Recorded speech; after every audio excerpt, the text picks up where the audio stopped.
Søren Kierkegaard was born into silence, guilt, and fear long before he ever touched philosophy. To understand him, one must begin not with ideas but with atmosphere. He was born in 1813 in Copenhagen, Denmark, into a deeply religious household dominated by his father, Michael Peterson Kierkegaard. His father was a wealthy man, but inwardly tormented. He believed he was cursed by God.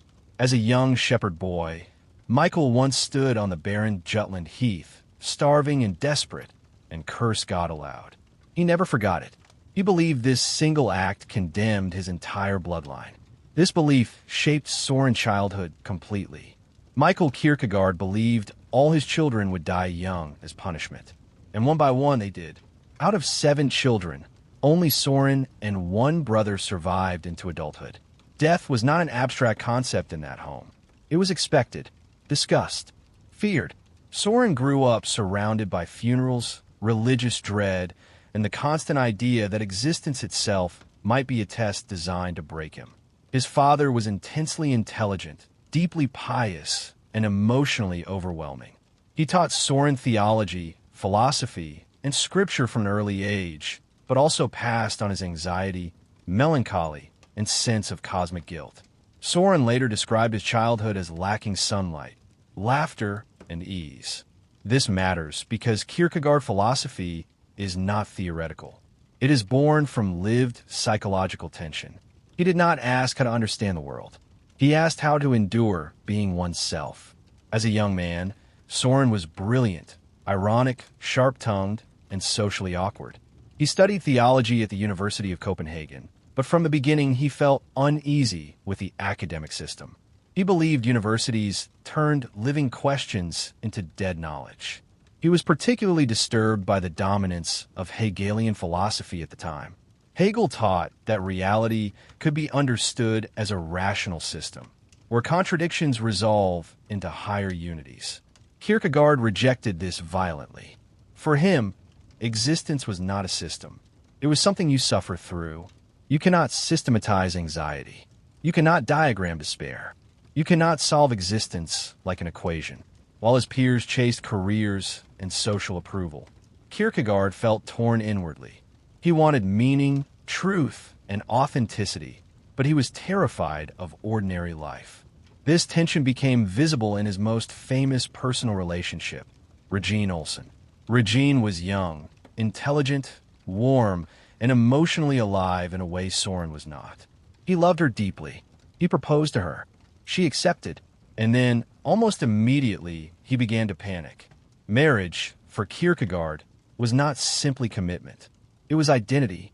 To marry meant to become something definite, something socially fixed. And he feared that doing so would destroy his inner calling. He believed he was destined for suffering and authorship, not happiness. After months of torment, he did something cruel but deliberate. He broke off the engagement. He made himself appear unstable, cold, even immoral, so that Regine would hate him and move on. This decision haunted him for the rest of his life, but it also became the emotional core of his philosophy. From this rupture came his exploration of despair, choice, sacrifice, and faith. Kierkegaard believed that life confronts every individual with unavoidable choices. Not choices between good options, but choices between incompatible ways of being. You cannot have everything.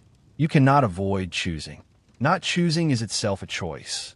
This led him to his first major conceptual framework, the stages of life.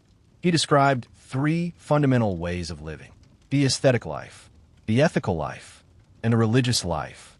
The aesthetic life is about pleasure, immediacy, beauty, and avoidance of boredom. It seeks stimulation and novelty, but beneath it lies emptiness.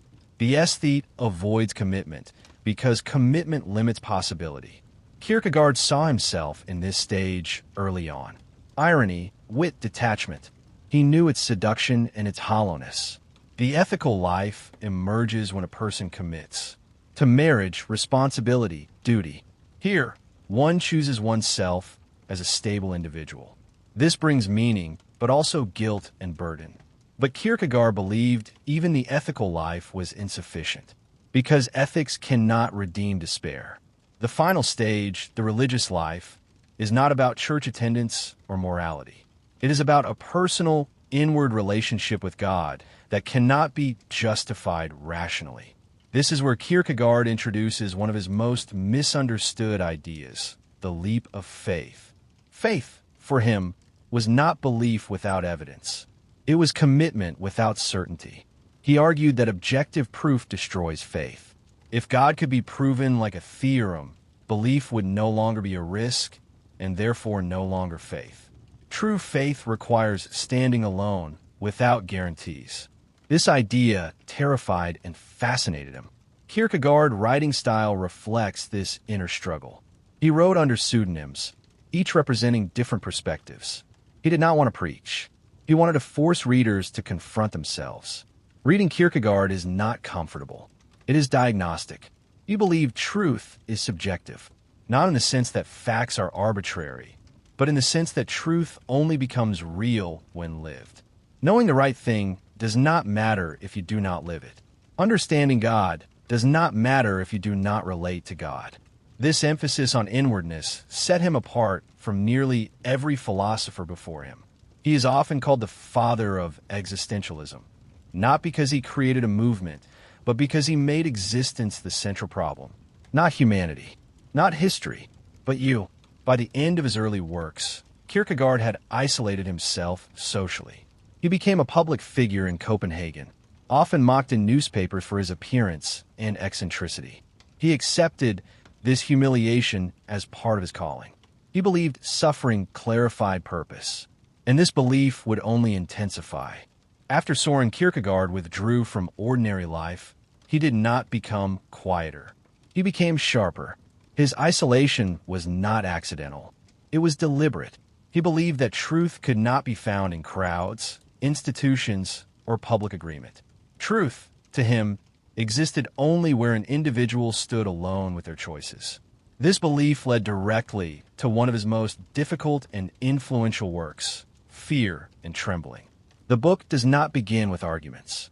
It begins with a story that everyone thinks they already understand, the biblical story of Abraham and Isaac. Kierkegaard retells this story slowly, repeatedly, from different angles.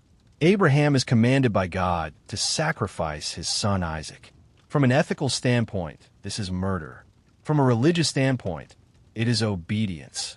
Kierkegaard does not explain this away. He does not soften it. He insists that the story is horrifying and that it should remain horrifying. If it does not disturb you, he believed you have not understood it. His point is not that Abraham was morally right. His point is that Abraham was faithful. And those are not the same thing. Here Kierkegaard introduces the idea of the teleological suspension of the ethical. This sounds complex, but the meaning is precise. In rare, extreme cases, faith may require an individual to step beyond universal moral rules. Not because those rules are false, but because faith answers to something higher that cannot be explained or justified to others. This does not make faith noble or heroic. It makes it lonely. Abraham cannot explain himself. He cannot defend his action. He cannot ask for approval. Faith isolates. Kierkegaard is not encouraging blind obedience. He is showing that faith, if it exists at all, is not comfortable, public, or socially validated. This is why he believed institutional religion was deeply dishonest. Churches, he argued, turn faith into safety. They make belief respectable, routine, and easy. But real faith, he said, is terrifying. This leads to Kierkegaard's concept of anxiety, which he explored deeply in the concept of anxiety. Anxiety, for him, is not fear of something specific. Fear has an object. Anxiety does not. Anxiety arises from freedom. When a person realizes they can choose, truly choose, they feel dizzy.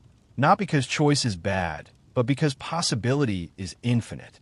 You could become many things. You could also destroy yourself.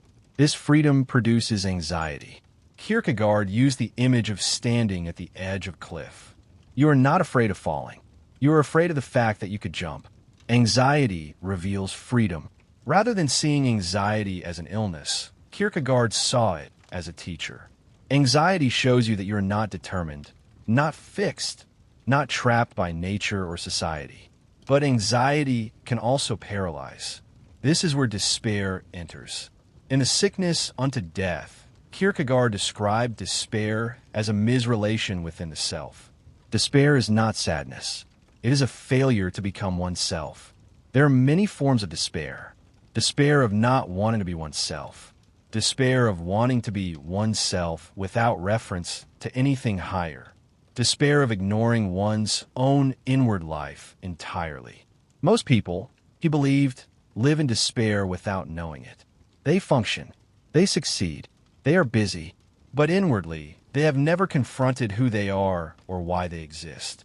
For Kierkegaard, despair is the condition of living without grounding yourself in something eternal. This does not require religion in a shallow sense. It requires inward commitment. Kierkegaard was especially critical of what he called Christendom, the cultural version of Christianity. In Denmark, nearly everyone was Christian by birth. Faith required no risk. This, he believed, emptied Christianity of meaning. True Christianity, in his view, required imitation, not admiration. To follow Christ meant to accept suffering, rejection, and uncertainty. He believed modern society had replaced faith with comfort. Kierkegaard's writing became increasingly confrontational. He attacked bishops, pastors, and religious institutions openly. This made him unpopular and further isolated. But he believed this isolation was necessary. He once wrote that the crowd is untruth, not because crowds are evil, but because responsibility dissolves in them. In a crowd, no one stands alone, and faith demands solitude. Throughout this period, Kierkegaard's health declined. He walked the streets of Copenhagen alone, writing relentlessly, driven by a sense that time was running out. Yet his writing remained deeply personal. He did not offer systems. He offered mirrors. Every idea he wrote was meant to force the reader into inward confrontation. Who are you when no one is watching? What do you believe when belief costs you something? What do you choose when certainty is impossible? By the end of this phase of his life, Kierkegaard had completed the core of his philosophical mission. He had dismantled the illusion that truth could be outsourced to institutions, systems, or consensus. Truth, he insisted, must be lived, and living it is the hardest task a human being can face. As Søren Kierkegaard entered the final phase of his life, his philosophy stopped being merely written and began to be lived openly, publicly, and at great personal cost. The inward struggle that had shaped his ideas now spilled into the world around him. His health was fragile. He walked with a noticeable limp, often hunched, physically small and unimpressive in appearance. Yet inwardly, his sense of mission grew stronger. He believed that his life itself had become part of his authorship. Kierkegaard now turned his full attention toward what he saw as the greatest deception of his age, the institutional church. In Denmark, the Lutheran Church was intertwined with the state. To be born Danish was to be baptized. Christianity required no decision, no sacrifice, no inward struggle. Kierkegaard believed this had transformed faith into a social habit rather than an existential commitment. He argued that when everyone is a Christian by default, no one truly is. This conviction drove him to publish a series of polemical writings attacking the church and its leaders directly. These were not abstract critiques. He named names. He accused bishops of comfort, cowardice, and dishonesty. He claimed they preached Christianity while living lives indistinguishable from worldly success. To Kierkegaard, this was betrayal. He believed Christianity was meant to be difficult, offensive, and demanding. If it fit smoothly into society, something had gone wrong. These attacks cost him whatever social standing he had left. Many former supporters turned away. Clergy denounced him. He became a figure of ridicule in Copenhagen, mocked in pamphlets and newspapers. He accepted this willingly. He believed that suffering for truth was not tragic, but clarifying. If his ideas were correct, rejection was proof, not failure. During this time, Kierkegaard refined his understanding of what it meant to be an individual. He rejected the idea that identity could be inherited, assigned, or passively received. To exist authentically, one must choose oneself in relation to something absolute. This did not mean self-creation in the modern sense. Kierkegaard was not promoting ego or self-worship. He believed the self only becomes whole when it relates to something beyond itself, something eternal. Without this relation, the self fractures. This is why despair remains central to his thought. Despair was not emotional pain alone. It was a spiritual misalignment. A person could feel content and still be in despair if they avoided inward responsibility. He believed modern life encouraged this avoidance. Distraction, routine, and social conformity numbed people into forgetting themselves. Kierkegaard did not believe society would improve. He believed individuals might. This made his philosophy deeply personal and resistant to mass movements. As his body weakened, his writing sharpened. He began publishing under his own name rather than pseudonyms. The masks were no longer necessary. His message had become direct. He warned that Christianity had been transformed into a cultural decoration rather than a lived reality. He accused the church of removing the risk from faith. Faith without risk, he argued, is not faith at all. Kierkegaard believed that to believe truly was to stand without guarantees. No proof, no consensus, no safety net. This insistence on inward risk would later influence existential thinkers, theologians, and psychologists. But at the time, it only increased his isolation. He lived simply. He spent his inheritance publishing his own works, often at a loss. He had no family of his own. Regine Olsen remained married to another man, living a life he had renounced. Yet he continued to think of her, not sentimentally, but as a symbol of the life he sacrificed for his calling. This sacrifice was not portrayed as noble. Kierkegaard never presented himself as heroic. He saw himself as burdened by a task he did not choose. In his final months, Kierkegaard collapsed on the street and was taken to the hospital. He refused communion from clergy, stating that the institutional church no longer represented true Christianity. This refusal was not dramatic. It was consistent. He died in 1855 at the age of 42. At the time of his death, he was not celebrated. He was not widely understood. His writings were considered strange, difficult, and excessively inward. Yet quietly, his ideas began to spread. Thinkers struggling with meaning, anxiety, and individuality found in his work something honest and unsparing. He had articulated the inner tension of modern life before it fully emerged. Kierkegaard showed that despair is not a failure of intelligence, but a failure of relation. That anxiety is not weakness, but awareness. That faith is not comfort, but commitment. He refused to offer solutions that removed responsibility. Instead, he placed the burden of existence back onto the individual. His legacy is not a system. It is a demand to become oneself, to choose inwardly, to stand alone without certainty, and in doing so, to live truthfully. After Søren Kierkegaard died, nothing dramatic happened. No immediate recognition, no sudden revival, no public acknowledgement that a profound voice had been lost. And that silence is important. Kierkegaard himself would have expected it. He believed that truth almost always arrives before the world is ready to receive it. And when it does arrive, it rarely announces itself loudly. It waits, sometimes for decades. In the years following his death, Denmark moved on. The church continued. The institutions he criticized remained intact. The public image of Christianity as a cultural identity remained unchallenged. Kierkegaard writings were seen as strange, overly inward, and unnecessarily severe. But beneath the surface, something had shifted, because Kierkegaard had done something few thinkers had dared to do. He had placed the entire burden of existence back onto the individual, not as an abstract idea, but as a lived demand. He refused to let people hide behind systems, not behind philosophy, not behind theology, not behind tradition, not behind society. Again and again, his work insists on the same uncomfortable truth. You are responsible for how you exist. No explanation removes that responsibility. No excuse dissolves it. This idea, slowly began to resonate as the modern world changed. As industrial life expanded, people found themselves increasingly absorbed into structures that decided their rhythms, identities, and values for them. Work became mechanical. Religion became institutional. Meaning became external. And with that shift came a new kind of anxiety. People no longer feared famine or plague in the same way. They feared emptiness, irrelevance, losing themselves without noticing when it happened.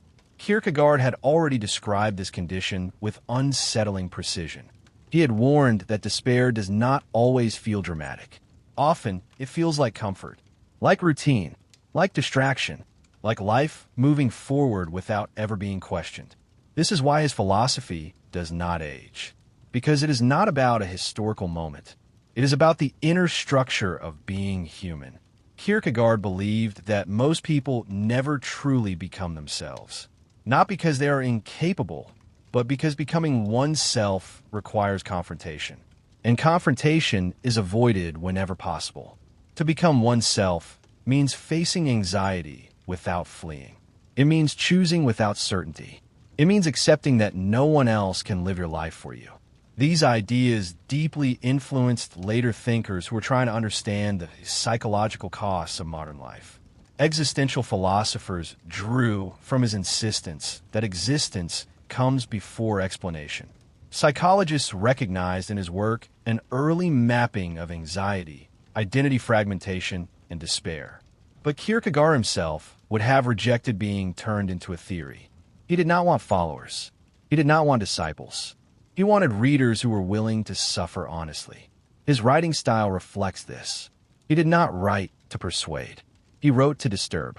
He deliberately used irony, contradiction, and indirect communication so that readers could not passively absorb his ideas. He wanted the reader to struggle, because struggle, to him, was evidence of inward life. Kierkegaard believed that the most dangerous thing a person can do is to live without inward awareness, to function, succeed, and even appear content while never asking why they exist or what they are becoming. This kind of life, he argued, is the deepest form of despair. Not pain, not sadness, but unconsciousness. This is why he criticized social Christianity so fiercely, not because he hated faith, but because he believed faith had been made too easy. When belief requires no sacrifice, no risk, no inward struggle, it becomes decoration. Kierkegaard believed authentic faith must wound before it heals. It must isolate before it connects. It must demand everything before it gives anything back. This is not comforting, and it was never meant to be. Even his idea of the leap of faith has been misunderstood. He did not mean a leap into irrationality.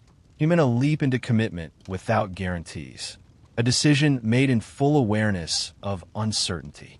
This applies far beyond religion. Every meaningful life choice contains a leap. No relationship comes with certainty. No vocation offers proof. No identity arrives fully formed. To live at all is to leap repeatedly. Kierkegaard simply refused to hide this fact. His own life stands as a difficult example. He did not balance philosophy with happiness. He chose philosophy over happiness. Whether this was wisdom or tragedy remains open. Kierkegaard himself never claimed to be fulfilled. He claimed to be honest. And honesty, for him, mattered more than comfort. He knew he would be misunderstood. He accepted being mocked. He accepted loneliness. He accepted that his work might only make sense to future readers. This acceptance is central to his thought. You must be willing to lose the world to gain yourself. This does not mean rejecting society. It means refusing to let society define your inward life. As time passed, Kierkegaard's influence grew quietly but deeply. His ideas began appearing wherever people questioned meaning, identity, and faith. His fingerprints are visible in modern discussions of authenticity, anxiety, and selfhood. Yet even now, Kierkegaard resists being consumed easily. He cannot be reduced to quotes. He cannot be turned into productivity advice. He cannot be softened without being betrayed. He remains demanding because he demands something rare. Attention, not attention to him, attention to oneself. He asks the listener to stop drifting, to stop hiding in distraction, to stop outsourcing meaning, and to stand still long enough to feel the weight of existing. As this documentary settles into quiet, Søren Kierkegaard remains exactly what he always was. Not a guide who walks ahead, but a voice that forces you to stop and look inward. He does not tell you who to be. He asks whether you are willing to become anyone at all. And that question, once truly heard, does not fade with time.